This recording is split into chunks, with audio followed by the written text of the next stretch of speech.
শোনো, আমার টিমের লোক ওখানে সিভিল ড্রেসে থাকবে, কেউ কিচ্ছু টের পাবে না। চুমকিও তার বসের পরিকল্পনার বিরুদ্ধে পাল্টা পরিকল্পনা করলো আশুতোষ ও কিংশুক। লাজবন্তী সম্পত্তি হাতানোর কথা ফাঁস করলো জ্যোৎস্নার কাছে। হ্যাঁ, এরকম দৃশ্য হতে চলেছে আজকের শুভ বিবাহ ধারাবাহিকের এপিসোডে। শুরুতেই আমরা সুধার ঘরের দৃশ্য দেখতে পাই। সেখানে তেজ তাকে শুইয়ে দেয়। এরপর সেখানে কিংশুক চলে আসলে তেজ বলে, ম্যাডাম তো ঘুমিয়ে গেছে, আপনি চলুন এখান থেকে। তখন কিংশুক বলে, আমি কি করব না করব তোমাকে বলতে হবে না, তুমি এখান থেকে যাও। তেজ বলে, আমি তো ম্যাডামের বডিগার্ড, সবসময় তার সাথে আমার থাকার কথা। তখন কিংশুক আর কোনো কথা না বাড়িয়ে সেখান থেকে বেরিয়ে যায়। অন্যদিকে আড়ালে লুকিয়ে চুমকি সবটাই দেখতে থাকে। এরপর তেজ বাইরে বেরিয়ে আসলে চুমকি তার সাথে রাগারাগি করতে থাকে, কেন সে সুধার প্রতি এত আগ্রহ দেখাচ্ছে এটা নিয়ে। এছাড়াও চুমকি তেজকে বলে তার জন্যই সে আজকে এতগুলো টাকা হাতছাড়া করে ফেলেছে, আর সে কেনই বা তাকে চড় মারতে গিয়েছিল এই মেয়েটার জন্য। এইসব কথা শুনে তেজ চুমকিকে বলে ওনার টাকাগুলো প্রয়োজন ছিল। তখন চুমকি তেজকে বলে, আজকাল দেখছি ওই বড়লোকের বউয়ের প্রতি তোর দুর্বলতা বেড়েই চলেছে, তুই কি ওই বড়লোকের বউকে ভালোবেসে ফেলেছিস? এইসব কথা শুনে তেজ চুপ করে থাকে। তখন চুমকি তেজকে ভুল বুঝে সেখান থেকে কাঁদতে কাঁদতে বেরিয়ে যায়।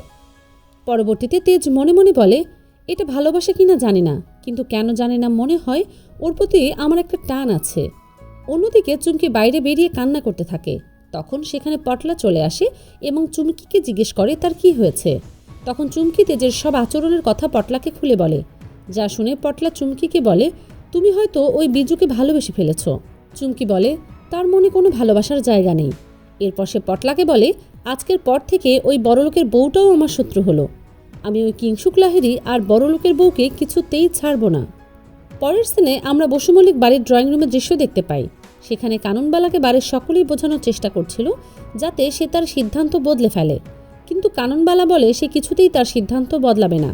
তার এই বাড়ির পরিবেশ ঠিক রাখার জন্য তার এতদিনের ব্যবসা বিক্রি করতে হবে। এসব কথা শুনে ঝিনুক মনে মনে বলে, এসব বিষয়ে আমাকে দিদিকে জানাতেই হবে। পরের সিনে আমরা বাগানের দৃশ্য দেখতে পাই।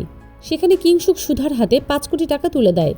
এরপর সেখানে আশুতোষ চলে আসে এবং একটা ট্রাকার সুধার দিকে এগিয়ে দেয়, যা দেখে সুধা অনেক অবাক হয় এবং আশুতোষকে জিজ্ঞেস করে সে কী করে জানলো সব। তখন কিংশুক বলে সেই সব কিছু বলেছে। পরবর্তীতে আশুতোষ সুধাকে বুঝিয়ে দেয় তার কি কি করতে হবে।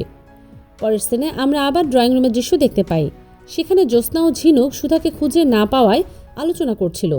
ঠিক তখন সেখানে লাজবন্তী এসে সুধার নামে আজেবাজে কথা বলতে থাকে, যা দেখে জ্যোৎস্না প্রতিবাদ জানায়।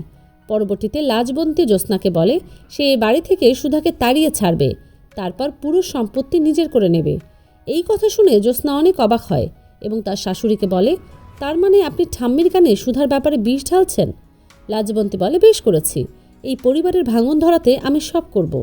তখন জ্যোৎস্না বলে, আপনি কিছুতেই করতে পারবেন না, আপনি আমাদের সুধাকে এখনও চিনতে পারেননি।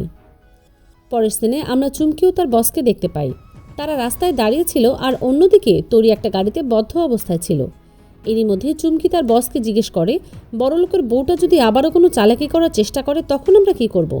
তখন চুমকির বস বলে, আমি তো একা নিজের ভরসা এখানে আসিনি, আমার সাথে লোক এসেছে। এরপর সে চুমকিকে বেশ কিছু গুন্ডাদের দেখিয়ে দেয়, যা দেখে চুমকি অনেক খুশি হয় এবং বসের প্রশংসা করে। শেষ দিনে তেজ সুধাকে নিয়ে সেই লোকেশনে চলে আসে। এরপর সুধা গাড়ি থেকে নামার সময় তেজকে বলে সে যেন কিছুতেই আর সুধার পেছন পেছন না আসে, কারণ তার জন্যই একবার সে তার মেয়েকে হারিয়েছে। আজকের পর্ব এটুকুই, দেখা হচ্ছে আগামী পর্বে।